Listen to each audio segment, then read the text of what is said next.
కానీ నేను ఇవాళ ఈ వేదికగా ఇంతకుముందు ఆయన నాకు సవాల్ ఇచ్చింది కాబట్టి నేను చెప్తున్నా, సవాల్ ఇచ్చిన ఆయనకే చెప్తున్నా, నీకు నిజంగా ఇప్పుడు అందరూ మెన్షన్ చేస్తున్నా ఏదైతే దేవునూరు అటవీ భూముల పక్కన ఆ దేవునూరులో నీవు దొంగతనంగా నీ బినామీ పేరు మీద నీవు భూములు కొన్నవా లేదా?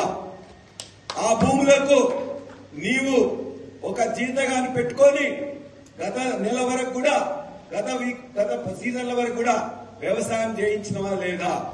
రోజు నీ అల్లుడు అక్కడికి వచ్చి నువ్వు నీ అల్లుడు నీ కుటుంబం వచ్చి చూసుకుంటున్నారా లేదా? దాని పక్కనే ఉండే ముప్పారంలో అదే అడవి భూముల పక్కనున్న ముప్పారంలో నీవు మళ్ళొక 24 ఎకరాలు నెలన్నర కింద మళ్ళా బినామీ పేరు మీద కొన్నవా లేదా? ఆ కొనడానికి నీ అల్లుడు మీ కుటుంబ సభ్యులు వచ్చిందా లేదా? దాని పక్కనే ఉన్న రోడ్లు కొత్తగా నువ్వు వేయించుకోవడానికి పక్కనలతో మంతనాలు చేసి బెదిరించినవా లేదా? 3, ఇవాళ ఏదైతే అడవి భూములు ఉన్నాయో నిజంగా రైతులకు చెందిన అడవి భూములని పూర్తిగా క్లియరెన్స్ రాకముందే జాయింట్ సర్వే యొక్క రిపోర్ట్ ఆధారంగా మిగతాయి కూడా పూర్తిగా మీ యొక్క ఫారెస్ట్ డిపార్ట్మెంట్ నుంచి పర్మిషన్ రాకుండానే ఎందుకు వాళ్ళని ఎగదోసినావు?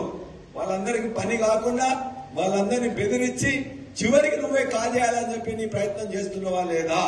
ఈ మూడింటికి నువ్వు సమాధానం చెప్పు. ఖచ్చితంగా నీ యొక్క బినామీలు అక్కడ ఉన్నారా లేదా? ఆ దేవునూరు గ్రామస్తులందరినీ అడుగు, ఆ ముప్పారం గ్రామస్తులందరినీ అడుగు.